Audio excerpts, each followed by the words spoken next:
Dear student, आज हम diploma second year के subject thermodynamic and IC engine के topic second laws of thermodynamics के अंदर जो है विभिन्न प्रकार के अप्रवाही प्रक्रम हैं, उसके अंतर्गत सेकेंड जो प्रक्रम है आइसोबारिक या कांस्टेंट प्रेशर प्रोसेस के बारे में अध्ययन करेंगे।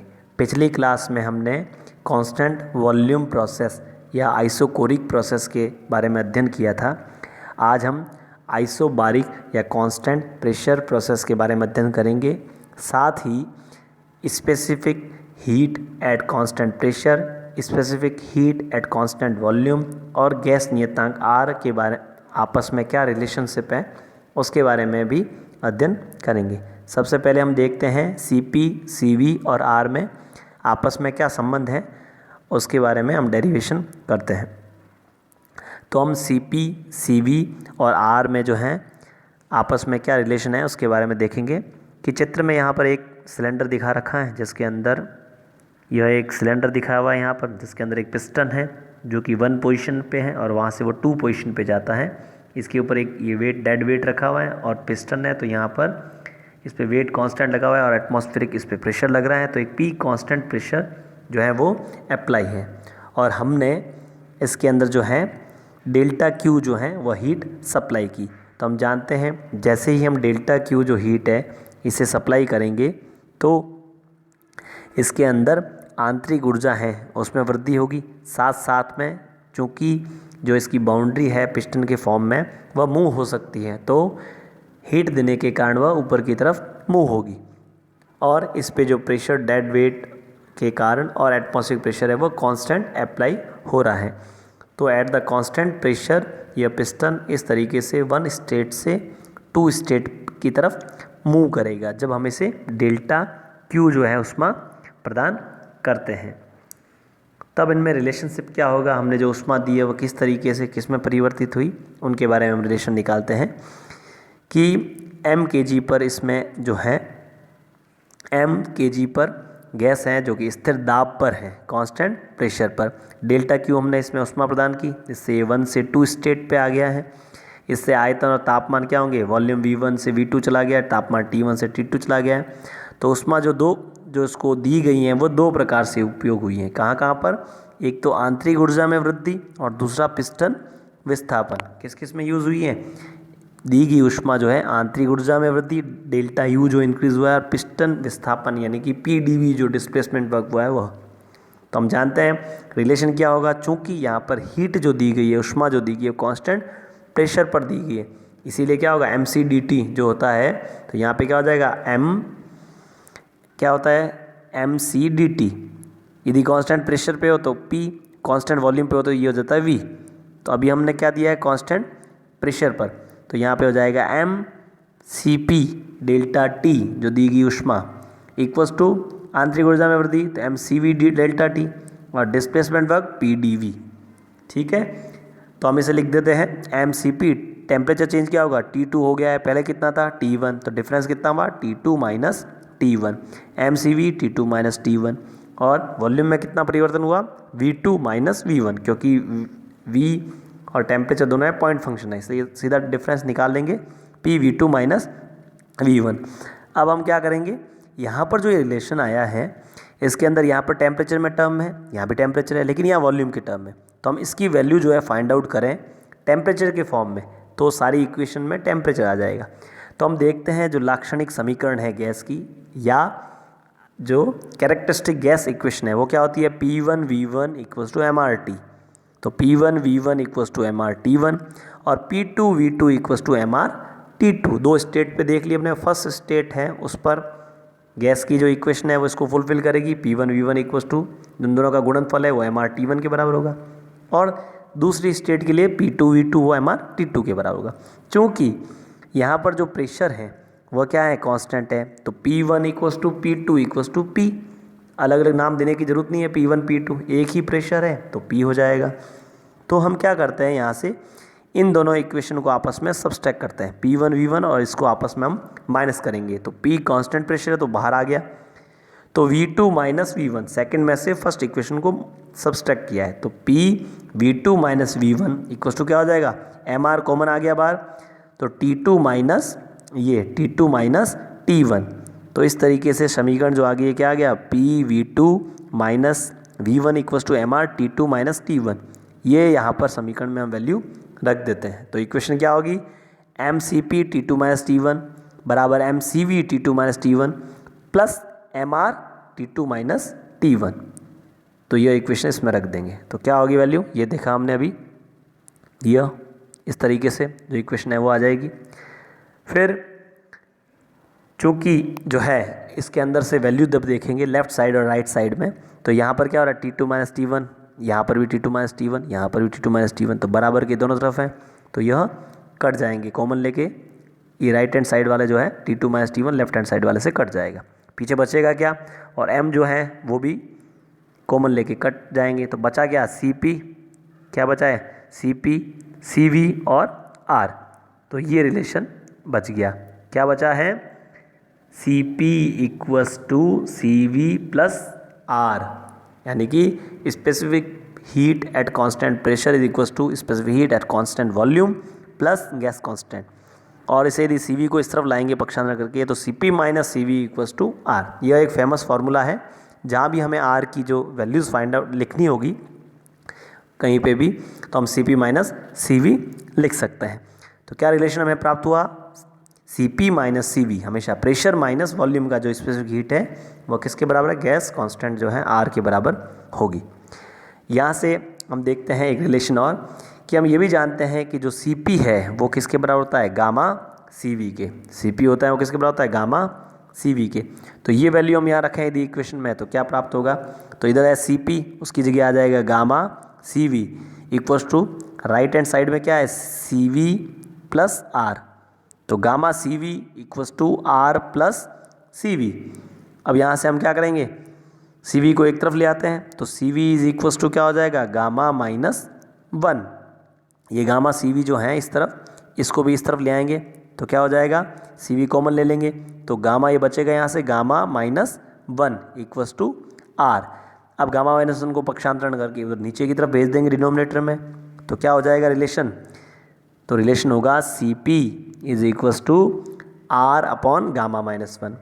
और ये वैल्यू जो हम जानते हैं कि CP इक्वल्स टू क्या होता है, गामा CV, तो इसको जब गामा से मल्टीप्लाई करेंगे तो ये रिलेशन नीचे वाला प्राप्त हो जाएगा।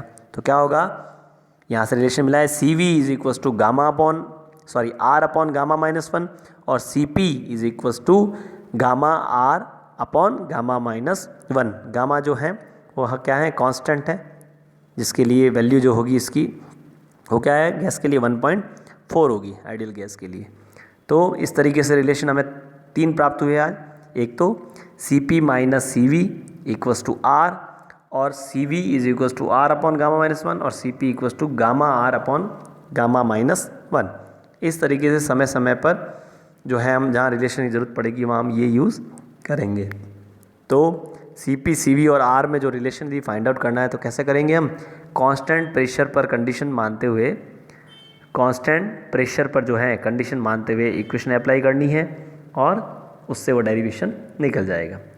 नेक्स्ट हम चूँकि ये कांस्टेंट प्रेशर पर हमने स्टडी की है तो हम एक और जो कांस्टेंट प्रेशर जो प्रोसेस है उसको भी साथ साथ पढ़ लेते हैं, और ये रिलेशन भी यदि वहाँ यूज़ होगा तो हमें समझ में आएगा किस तरीके से यूज़ किया है। तो आज हम देखते हैं स्थिर दाब प्रक्रम 2.4 जो यूनिट थी, इसके अंदर था अप्रवाही जो है या नॉन फ्लो प्रोसेस है, उसके अंदर सेकंड जो है टॉपिक स्थिर दाब या कांस्टेंट प्रेशर प्रोसेस।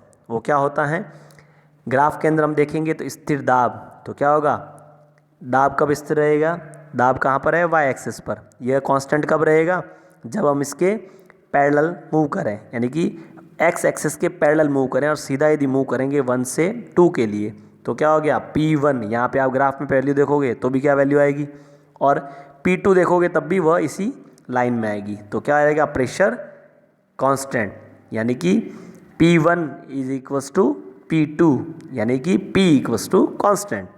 तो कांस्टेंट प्रेशर प्रोसेस कौन सा होगा, आइसोबारिक प्रोसेस कौन सा होगा, जो लाइन वाई एक्सिस के एक्स एक्सिस यानी कि वॉल्यूम के क्या रहेगी, पैरेलल।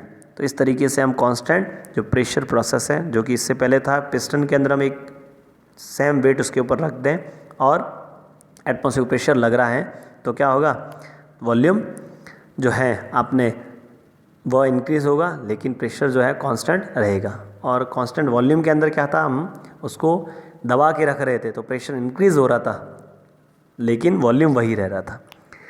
तो यहाँ पे हम देखते हैं स्थिर दाब जो प्रक्रम है, तो इस तंत्र के में परिवर्तन के दौरान जो है दाब स्थिर रहता है, प्रेशर क्या रहेगा, कांस्टेंट, तो कहलाएगा स्थिर दाब या constant pressure process. P equals to constant.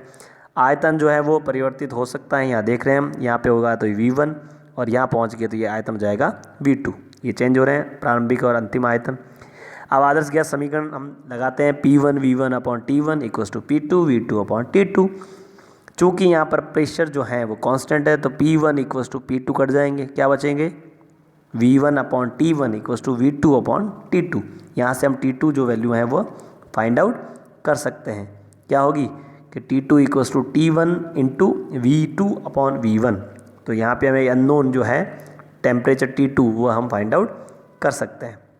Next किया गया कार्य वो क्या होता है, delta W equals to PdV, और टोटल जो है ये एक इन्फाइनेटेसिमल जो है स्मॉल जो है उसके लिए वर्क डन हुआ। टोटल जो वर्क डन है वो क्या निकालेंगे हम, जो स्ट्रिप है उसका इंटीग्रेशन कर देंगे 1 से 2 के लिए। क्या करेंगे हम, यहाँ पे एक ये स्ट्रिप लिए, इसके लिए निकालते हैं अपन डेल्टा W, और इसका जब इंटीग्रेशन कर देंगे 1 से लेके 2 के लिए, ये जो है इस स्ट्रिप का इंटीग्रेशन 1 से 2 के लिए, तो क्या हो जाएगा, ये इस रेक्टेंगल का जो है एरिया जो है वहाँ से हमें मिल जाएगा। तो एरिया कितना होगा, यहाँ का जो प्रेशर P और वॉल्यूम V2 है, यहाँ पे इसका वॉल्यूम V1 है, तो क्या होगा, ये इसकी ऊंचाई और ये लंबाई हो जाएगी V2 माइनस V1, तो ये आ जाएगा कार्य। इंटीग्रेशन किया हमने PdV का, P कांस्टेंट है तो बाहर आ गया, और इंटीग्रेशन ऑफ dV का इंटीग्रेशन क्या हो जाएगा V, और जब सीमाएं लगाएंगे हम तब V2 माइनस V1। तो इस तरीके से ये एरिया जो है वो आ जाएगा PV जो ग्राफ है उसका जो एरिया है वो आ जाएगा, कृत कार्य जो है उसकी वैल्यू फाइंड आउट हो जाएगी इससे। नेक्स्ट हम देखते हैं कि स्थिर दाब पर ही वह है ऊष्मा का क्या हाल हुआ। तो ऊष्मा जो है प्रदत्त ऊष्मा, जो हमने इसको ऊष्मा दी है वो किसके बराबर होगी, तो दी गई ऊष्मा जो है इंटीग्रेशन डेल्टा Q फ्रॉम 1 से 2 तो mCp dt, क्योंकि यहाँ पे कांस्टेंट प्रेशर है इसलिए क्या हो जाएगा, जो C की वैल्यू कौन सी यूज़ होगी, Cp, तो mCp dt। टोटल जो है हीट फ्रॉम 1 से 2 mCp कांस्टेंट है बाहर आ गया तो dt, और dt का जब इंटीग्रेशन करेंगे तो T, फिर सीमाएं रखेंगे तो T2 माइनस T1, तो जो हीट जो प्रदत्त ऊष्मा है वो आ जाएगी mCp T2 माइनस T1। आंतरिक ऊर्जा में परिवर्तन जो है डेल्टा U वह कितना होगा, तो प्रथम नियम के अनुसार हम जानते हैं आंतरिक ऊर्जा इक्वल्स टू क्या हो जाएगा, delta Q minus delta W। हमने जो ऊष्मा दी उसको, उससे वो कार्य जो मिला उसे हटा दें तो बाकी बची ऊष्मा आंतरिक ऊर्जा में वृद्धि करेगी। तो डेल्टा U इक्वल्स टू क्या हो जाएगा, Q 1 से 2 माइनस डेल्टा W ने वैल्यू निकाल दी थी इससे पिछली वाली स्लाइड में, क्या थी, P V2 माइनस V1, और डेल्टा Q से 1 2 इसकी वैल्यू भी रखेंगे तो आ जाएगी ये वाली value mCp T2 minus T1 minus ये रखा P V2 माइनस V1, और चूँकि PV इक्वल्स टू MRT होता है तो PV2 की जगह लिख देंगे MRT2 और PV1 की जगह लिख देंगे MRT1, तो ये MR कॉमन आ जाएगा यहाँ पर, तो क्या हो जाएगा MRT2 माइनस T1। तो वैल्यू क्या होगी डेल्टा U की mCp T2 minus T1 minus MRT2 minus T1। ठीक है, चूँकि हम जानते हैं इससे पहले वाली स्लाइड में निकाला था कि R जो है, जो R है वो क्या होता है Cp माइनस Cv, ये इसीलिए रिलेशन हमने फाइंड आउट किया था। तो ये R की वैल्यू हम यहाँ रख देंगे तो क्या होगा, तो यहाँ R है Cp माइनस Cv, दो टर्म है तो यहाँ पे दो ये टर्म्स आ जाएगी, क्या होगा mCp T2 माइनस T1, और Cv जब माइनस में है तो माइनस माइनस ये हो जाएगा यहाँ पर प्लस, तो mCv T2 माइनस T1, और बाकी पहली जो टर्म है वो रह जाएगी। तो क्या होगा यहाँ पर relation delta U is equals to mCp, ये एज इट इज़ आ गई, माइनस mCp R की वैल्यू रख दी हमने, plus mCv T2 minus T1। तो यहाँ से क्या होगा, ये रिलेशन के अंदर ये देखा है एग्जैक्ट सेम टर्म है ये और ये, तो ये प्लस में और ये माइनस की है तो ये दोनों कट जाएगी, पीछे बचेगी क्या mCv T2 माइनस T1। तो डेल्टा U जो आंतरिक ऊर्जा में परिवर्तन किसके बराबर होगा, mCv T2 माइनस T1। और ऊष्मा जो थी वो किसके बराबर थी, mCp T2 minus T1। Same है, वहाँ पर Cp और यहाँ पर Cv है।